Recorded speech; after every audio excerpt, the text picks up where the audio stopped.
ये आकाशवाणी है। जंगली घास।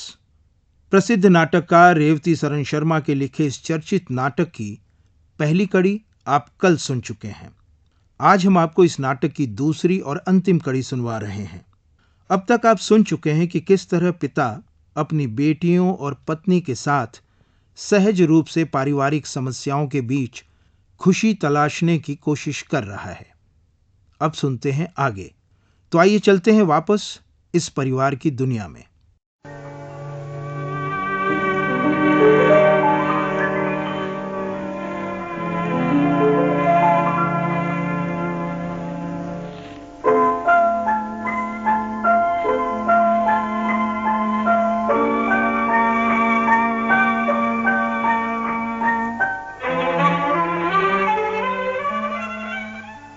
अरे भाई सुरेंद्र साहब कहाँ हो? वर्मा? हाँ वर्मा साहब, आइए आइए वर्मा साहब। अरे जनाब, पहले आप दोनों मेरा मुंह मीठा कराइए। वो खबर लेके आया हूँ। कैसी खबर? जनाब पे कमीशन की सिफारिश है कि आप लोगों का ग्रेड बढ़ा दिया जाए। क्या रिपोर्ट आ गई? अभी आउट नहीं हुई है। हाँ, मुझ तक आ गई है। खुद पढ़कर आ रहा हूँ जनाब। आपके 35 रुपए बढ़ेंगे और पिछले 14 महीनों से। पिछले 14 महीनों से? जी हाँ, आपको 500 रुपए के करीब मिलेंगे। 500 रुपए के करीब? ऐलान होने में तो कुछ वक्त लगेगा ना? उसमें अभी 2-3 दिन लगेंगे, लेकिन कैबिनेट ने रिपोर्ट मंजूर कर ली है। तब्दीली तो नहीं हो जाएगी? नहीं नहीं, इसी बूते पर तो आपसे मिठाई मांगने आया हूँ। मिठाई छोड़, मैं तो आपको पूरा खाना खिला दूंगी। अरे बैठे क्या है, बाजार से शगुन के लिए बर्फिया भी तो लाइए। नहीं जी नहीं जी, इस वक्त कुछ नहीं, बस खाना ही खाऊंगा। मुझको फौरन जाना भी है।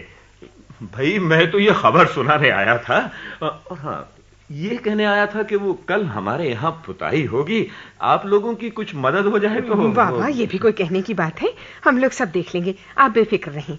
अच्छा नमस्ते। नमस्ते। नमस्ते जी। सुनो, ये खबर सच होगी ना? बिल्कुल, वर्मा साहब ने खुद रिपोर्ट देखी है। तब तो मजा आ जाएगा। 500 रुपए मिलेंगे ना? 490। 500 ही हुए, 10 का क्या फर्क होता है? देखो, आपके सारे रुपए मैं लूंगी। मैंने अपने पास कब रखे हैं? नहीं, मेरा मतलब है मैं अपनी मर्जी से खर्च करूंगी। बिल्कुल। हाँ बिल्कुल, तुम्हारी एक न सुनूंगी। मेरी एक न सुनना। देखो, आजकल जमाना तड़क भड़क का है। हमारे पास दहेज में देने को तो कुछ है नहीं। लड़कियां ही हैं, उन्हें ढंग से रखें तो शायद कोई अच्छा लड़का मिल जाए। मगर कांता को तो तुम इसी बात पर डांटती रहती हो। मन से थोड़ा ही डांटती हूँ। बात यह है कि बेटी को दाब कर ही रखना अच्छा होता है। जाने क्यों कांता की तरफ से मुझे इतनी फिक्र नहीं है।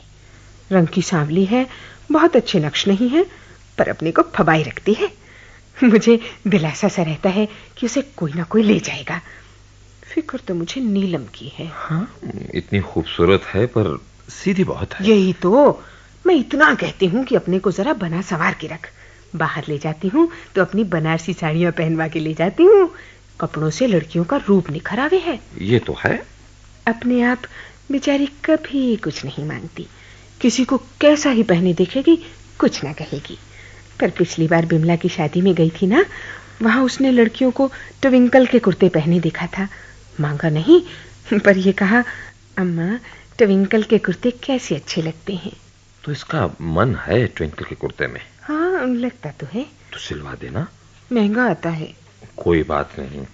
तो फिर मैं उसके लिए चूड़ीदार पजामा भी सिलवाऊंगी। क्या? हाँ, वैसा कुर्ता चूड़ीदार पजामे के साथ ही अच्छा लगता है।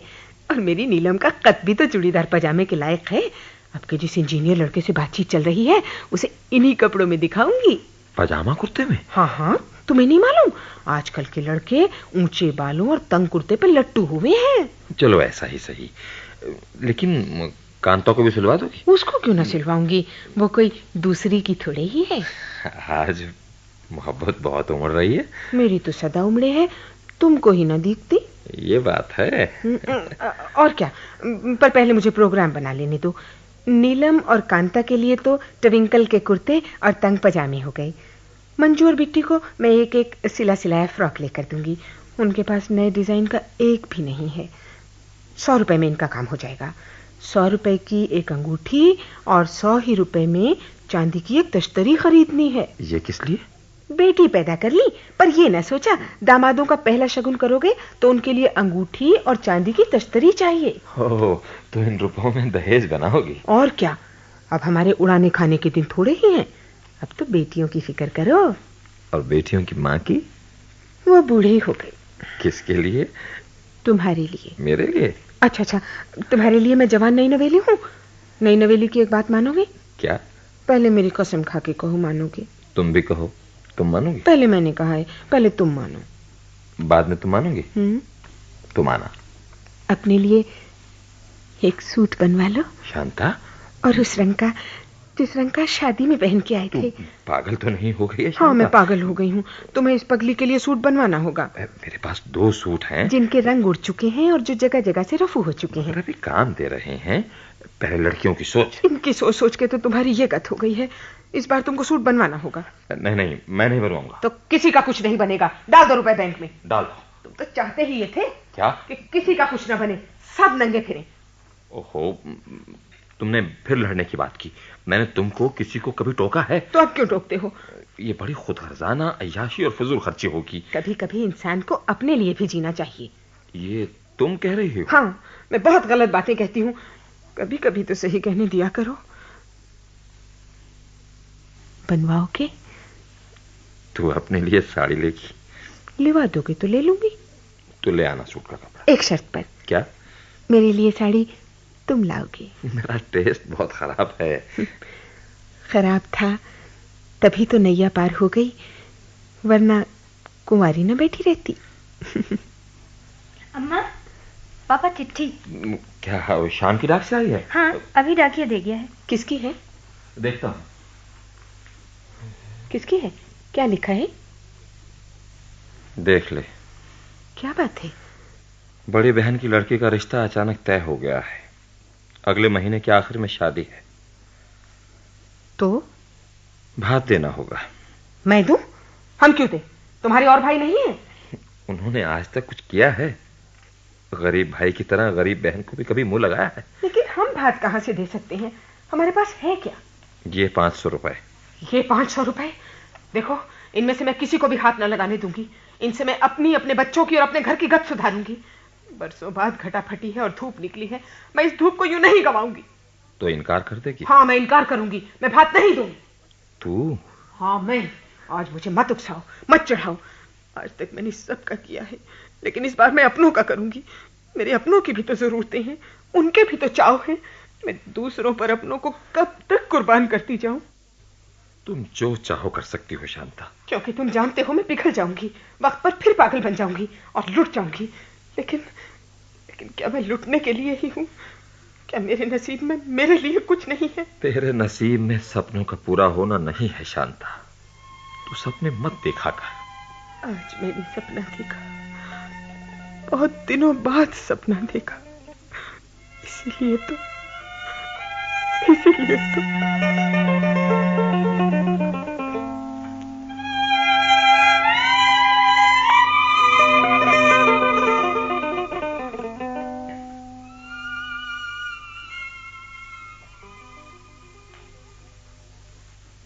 अम्मा, पापा आ गए। तुम लोग ठीक ठाक हो बेटे? जी हाँ। गाड़ी से आए? हाँ। नीलम, तू पापा के लिए चाय बना कर ला। अच्छा माँ। और कांता से कहियो साथ में खाने को तल देगी कुछ। शादी खैर खूबी से हो गई? हाँ, बहुत खैर खूबी से। भात पसंद आ गया? बहुत। भात देखकर तो जीजी की आंखों में आंसू आ गए। रुपए तो लेते ही ना थे। वाह, बिना रुपयों के कहीं भात भी दिया जावे है? यही मैंने कहा। तुमको और बच्चियों को याद करके हर मौके पर रोई। चलते हुए भी यही गिला कर रही थी। लेकिन हम लोग कैसे जा सकते थे? घर में तो जैसे तैसे रह लेते हैं, लेकिन बाहर निकलने के लिए तो सब कुछ चाहिए। हाँ, ये भात ना निकलता तो सबका कुछ ना कुछ बन जाता। अब उस बात को छोड़ो। मैंने तो सोच लिया तनख्वाह बढ़ी ही ना थी, या पीछे से ना बढ़ी। आबरू तो रह गई। हाँ, ये तो है। बड़े भाइयों पर तो सब थू थू कर रहे थे। थू थू करनी भी चाहिए, और ऐसे पैसे पे भी खाक जो आदमी को अंधा और पत्थर बना दे। पर हाँ, ये तो बताओ, लड़का कैसा था? लड़का क्या, हीरा मिला है। खूबसूरत, तंदुरुस्त, और उस पर 500 रुपए तनख्वाह। 500 रुपए? हाँ, 350 से 750 के ग्रेड में है। बहुत सजता था। बहुत। लेकिन यानी सुजाता बहुत भाग्यवान निकली। हाँ, जैसा हमारी बहन का गरीब घर है, इस एतबार से बड़ा अच्छा लड़का मिला। ये लड़कियों की अपने भाग की बात भी होती है। ये लड़कियों के अपने भाग ही की बात होती है। पता नहीं मेरी नीलम के भाग में क्या लिखा है। अरे मैं तो भूल ही गया, नीलम के लिए जीजी ने एक लड़का दिखाया था। लड़का कैसा था? देखती तो देखती रह जाती। सच? उनके दामाद से भी बढ़िया है। उसके आगे पानी भरे। और वो तैयार है? हाँ, नीलम का फोटो देखते ही हाँ कर दी। अरे तो तुमने भी हाँ क्यों नहीं कर दी? तू हाँ नहीं करेगी। क्यों? वो क्लर्क है, अभी 200 रुपए कमाता है। 200? मैं 7 जन्म उससे अपनी बेटी का रिश्ता नहीं करूंगी। लेकिन ऐसी अच्छी शक्ल, सूरत और स्वभाव। उसकी अच्छी शक्ल और अच्छे मिजाज को लेके नीलम ओढ़ेगी कि बिछाएगी? 200 रुपए में बनता क्या है? लेकिन वो जहेज वगैरह कुछ नहीं मांगता। दहेज देने को नहीं है तो बेटी को कुएं में धकेलने चले हो? किसी बूढ़े को ब्याह दो, उल्टे रुपए दे देगा। शांता। हाँ, अगर मेरी बेटी के लिए किसी क्लर्क से रिश्ते की बात की तो मुझसे बुरा ना होगा। मैं अपनी तरह अपनी बेटी के भाग नहीं फोड़ूंगी कि वो खाने पीने और औलाद को तरसे। तू औलाद को तरसती है? हाँ, मैं बेटे को तरसती हूँ। अभी मेरी उम्र क्या है, तुम्हारी क्या है? लोगों के 7-7 बेटियों के बाद बेटे पैदा होते हैं, पर जो है उनका ही पेट नहीं भरता। तुझे बेटे की इतनी सख्त जरूरत है? हाँ। बेटे से कुछ होता है, मिलता है? हाँ। क्या? सहारा, तसल्ली कि हमारा भी कोई है। बेटियों से नहीं मिलता? नहीं, वो चली जाती हैं। और बेटे, क्या वो नौकरी पर नहीं चले जाते? क्या वो माँ बाप को बुढ़ापे में नहीं छोड़ जाते? अक्सर बेटियां बेटों से ज्यादा वफादार होती हैं। पर इनसे नाम नहीं चलता, बेटों से चलता है। नाम चलने से कुछ होता है? मेरे जरिए नाम चलने से पिताजी को कुछ मिला? और फिर मुझ जैसे निकम्मे आदमी का नाम चलाकर क्या करेगी? मैं जाती हूँ, मुझे काम है। जवाब नहीं बना तो जाने लगी। हाँ, मुझे बेटा चाहिए। मुझे अपनी बेटी के लिए अच्छा घर चाहिए। मैं उसे क्लर्क को नहीं ब्याहूंगी। तो इससे इनकार कर दूं? एक बार नहीं, लाख बार। तुम में हिम्मत नहीं, पर मुझ पे है। मेरी बहन एक और इंजीनियर लड़के से बात कर रही है। मैं अपनी बेटी का ब्याह इंजीनियर से करूंगी। तूने हमेशा जिंदगी से जिद की है। तूने घर आया नाग नहीं पूछा, बाम्बी पर पूछने गई।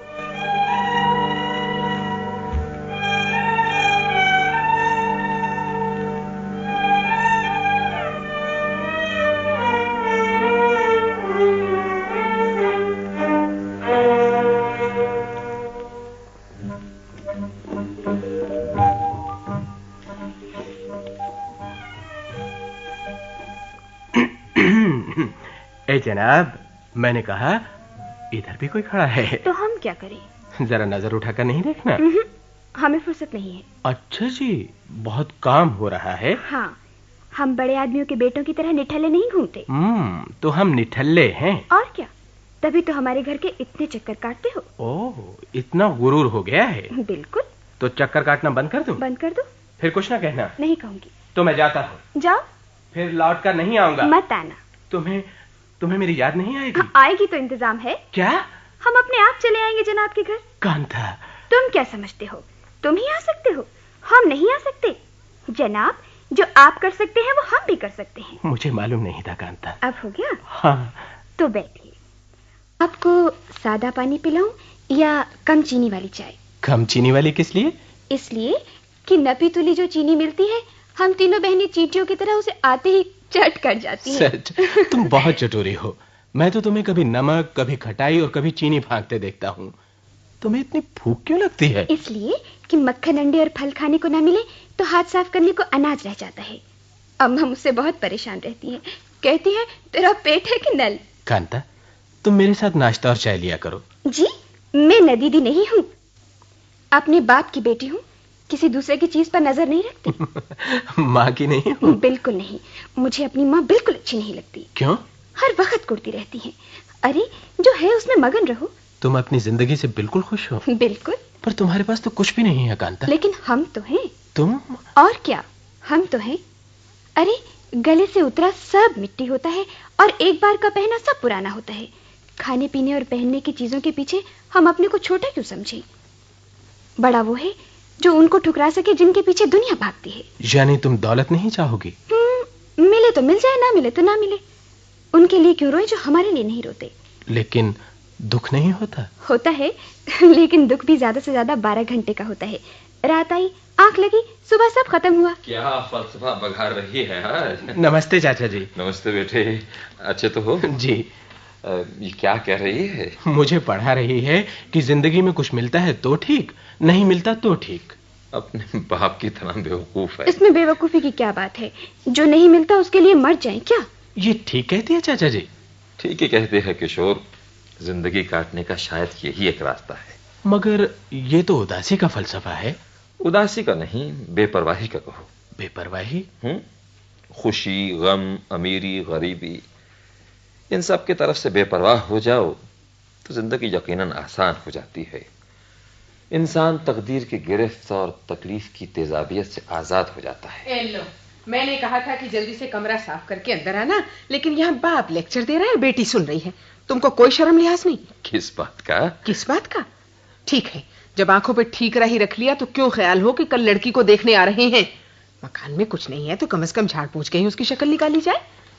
तूने देखा किशोर, नीलम को देखने के लिए कल शाम आने वाले हैं और ये आज सुबह से बेताब है। अभी तो वक्त है। ये क्या हुआ? और ये कम वक्त को क्या हो गया? पापा, शायद मंजू से इनका सेट टूट गया है। इनका सेट? हाँ, अम्मा सुबह से इनके यहाँ से सेट लाने को कह रही थी। मैंने कहा कमरा साफ करके ला दूंगी। इन्होंने मंजू को भेज दिया। भला मंजू क्या उठा कर ला सकती थी इतना बड़ा सेट? ये तो इनके सोचने की बात थी। हर बात में बेचैनी, हर बात में बेताब। अब तुम बाप बेटियों के कलेजे में ठंडक। इनका 150 रुपए का विलायती सेट चूर चूर कर दिया। मंजू से गिर पड़ा। इस घर में सबके हाथ टूटे हुए हैं। खाने पीने के लिए सब शेर बन के मेरी छाती पे चढ़ जाते हैं, लेकिन काम के लिए सबके प्राण निकल जाते हैं। चाची जी, आप परेशान ना हो, टूट गया तो टूट जाने दीजिए। हमारे यहाँ और सेट तुम्हारे यहाँ तो है, पर मेरे यहाँ तो मिट्टी के प्याले लाने को भी कुछ नहीं है। और मैं कहाँ से ला के दूंगी बदले का सेट? आप ये क्या कह रहे हैं? सेट हमसे भी टूट सकता था। तुमसे नहीं टूट सकता किशोर। टूटता तो अब तक न टूट गया होता। ऐसी सत्यानाशी औलाद तो मेरे ही पैदा हुई है। वो अब छोड़ो भी। छोड़ दूं? तुमको और तुम्हारी औलाद को अपने साथ साथ दूसरों के घर में भी आग लगाने दूं? मैं इनका गला घोट दूंगी, मैं इनका खून पी जाऊंगी। मैंने जिंदा नहीं छोड़ूंगी। मंजू को कूटने जरा आप बचाइए। जाता हूँ। आप नहीं, इनको जाने दीजिए। आपके कहने से माँ मान जाएंगी। मैं जाता हूँ। तार वाला। पापा, किसी का तार आया है। देखता हूँ। किसका तार है? लड़के वालों का। वो कल नहीं आ रहे क्योंकि लड़के को छुट्टी नहीं मिली। अगले महीने आएंगे। अगले महीने? हाँ। और अम्मा ने जो इतनी तैयारियां की हैं, उन्होंने कितनी मिठाइयां बनाई हैं, कितने फल मंगवाए हैं। वो सब बेकार। ओह। अगले महीने फिर ये सब कुछ करना होगा। क्या वो नहीं आ रहे? अगले महीने आएंगे। हमारे साथ ही क्या होता है? शांता, यहाँ सोच समझकर किसी के साथ कुछ नहीं होता। जिसकी ये दुनिया है वो न किसी का दोस्त है न दुश्मन। वो तो अंधा और बहरा सनकी है जिसे खुद नहीं मालूम वो क्या करता है।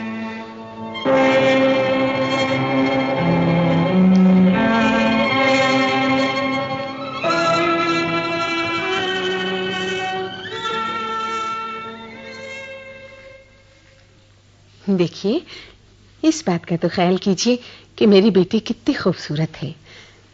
मेरी 4 बेटियां हैं, ये उनमें सबसे खूबसूरत है। मेरी 3 बहनें हैं, अच्छे से अच्छे घरों में ब्याही हैं, पर उनकी लड़कियां भी मेरी नीलम से मुकाबला नहीं कर सकती। लेकिन हमारा लड़का भी तो ऐसा वैसा नहीं है। और मैं कब कहती हूँ, जिसे मैंने दामाद के लिए चुना है वो ऐसा वैसा क्यों होने लगा? वो तो सोना है, हीरा है। लेकिन आपने तो हीरा चुन लिया, हमें जौहरी नहीं चाहिए। लेकिन धन दौलत से ही आदमी जौहरी नहीं बन जाता बहन। हमारे पास दौलत नहीं, पर मोहब्बत तो है।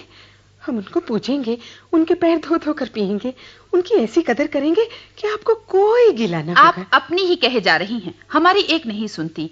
आप अच्छा लड़का चाहती हैं, अच्छे घर का चाहती हैं। क्या हमको अच्छे घर की अच्छी बेटी नहीं चाहिए? लेकिन हमारा घर बुरा नहीं, इनके भाइयों ने दगा की, वरना इनके पिता बहुत बड़े आदमी थे। मगर मैं तो अब की बात कर रही हूँ। हमारे लड़के के जैसे लड़के आपको छोटे घरों में भी तो मिल जाते, लेकिन आपने वहां रिश्ता क्यों नहीं किया? क्यों नहीं किया? आप भी तो दौलत देखती है ना। लेकिन आपको दौलत की तो कोई ऐसी जरूरत नहीं। मगर अपने बराबर रुतबे की तो है। हाथी वाला उसी ड्योढ़ी में जाता है जिसमें से उसका हाथी निकल सके। लेकिन हमारे बस रुपए की कमी है। हमने भी तो और कोई कमी नहीं बताई। लेकिन रुपया ही तो सब कुछ नहीं। यही तो हम आपसे कहते हैं, गरीब घराने में आपको अच्छे लड़के मिल जाएंगे। हम 1000 और खर्च कर बहन जी, आप हमें शर्मिंदा न कीजिए। हम आपका उतावलापन समझते हैं, मगर रिश्ता वहीं अच्छा रहता है जहां दोनों बराबर की हों।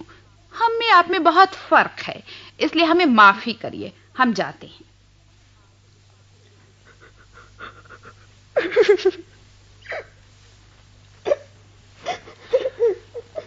अब रो रही है पागल। मत रो शांता, यहाँ कोई किसी की नहीं सुनता। लेकिन मेरी बेटियों का क्या होगा? जब वो मेरी चांद सी बेटी को छोड़ गए, मेरी नगीना सी को ठुकरा गए, तो दूसरियों को कौन लेगा? वो तो खूबसूरत भी नहीं है। उनकी फिक्र करती है बेवकूफ। मैंने कहा नहीं था, इस दुनिया में कोई तुक नहीं है, कोई हिसाब किताब नहीं है। जिसको तू चांद का टुकड़ा कहती है, उसका कोई गाहक नहीं। जिसको तू काली कलूटी कहती है, उसके लिए कोई तेरे दरवाजे पर खड़ा है। किसके लिए? कौन? तेरी कांता के लिए। किशोर। किशोर? कौन किशोर? वो वर्मा साहब का किशोर। वो कांता से शादी करना चाहता है। कांता से? हाँ। आज जब एक इंजीनियर तेरी चांद सी बेटी को छोड़ गया है, तो दूसरा तेरी काली बेटी का हाथ मांग रहा है। लेकिन ये कैसे हुआ? इसे मत जान शांता, तुझसे फिर नहीं सहा जाएगा। बस अपना जवाब दे। मैं किस मुंह से इनकार करूंगी? मेरे इससे अच्छे भाग क्या होते? लेकिन वर्मा साहब, क्या उसने उनसे पूछ लिया है? उसने उनको बता दिया है। वो करेंगे तो कर देंगे, वरना किशोर आएगा और जिन कपड़ों में कांता बैठी होगी, उनमें अपने साथ बेंगलोर ले जाएगा। बेंगलोर? हाँ, किशोर को बेंगलोर में नौकरी मिल गई है। वो अगले महीने के शुरू में जा रहा है। उससे हाँ कर दो। हाँ, तुम उससे हाँ कर दो। नहीं, उसे बुलाओ, मैं हाँ करूंगी। पर क्या हुआ? मैं हाँ नहीं कर सकती। जब तक मेरी बड़ी बेटी है, मैं छोटी की शादी नहीं कर सकती, हरगिज नहीं कर सकती।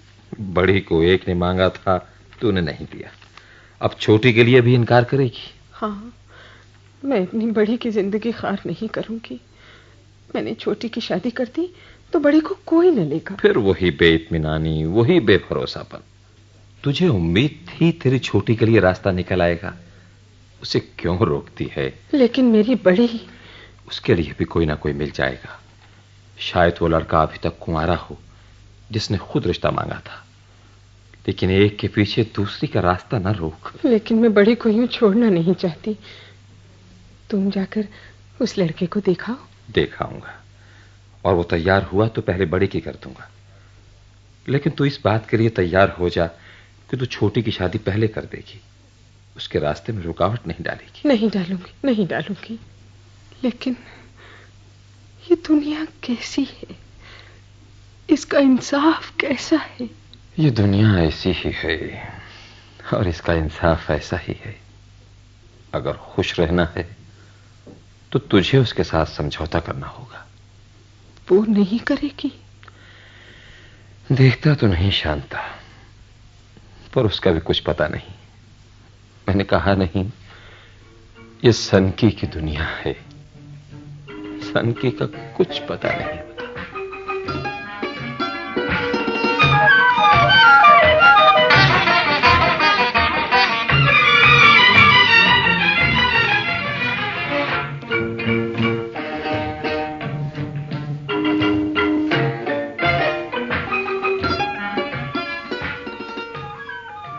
खुशी जंगली घास की तरह है, जिसे जहां चाहें उगा सकते हैं, जब चाहें उखाड़कर फेंक सकते हैं।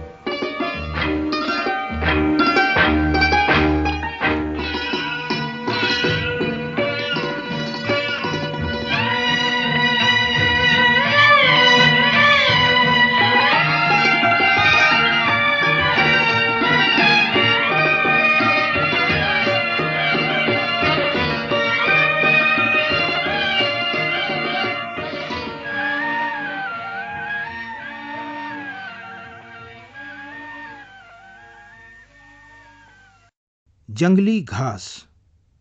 अभी आप प्रसिद्ध नाटककार रेवती सरन शर्मा के लिखे इस चर्चित नाटक की दूसरी और अंतिम कड़ी सुन रहे थे। निर्देशक थे दीनानाथ। केंद्रीय नाटक एकांश द्वारा तैयार किया गया ये नाटक आकाशवाणी के दिल्ली केंद्र से प्रसारित किया गया। इस नाटक की रिकॉर्डिंग हमें आकाशवाणी के ध्वनि अभिलेखागार से प्राप्त हुई।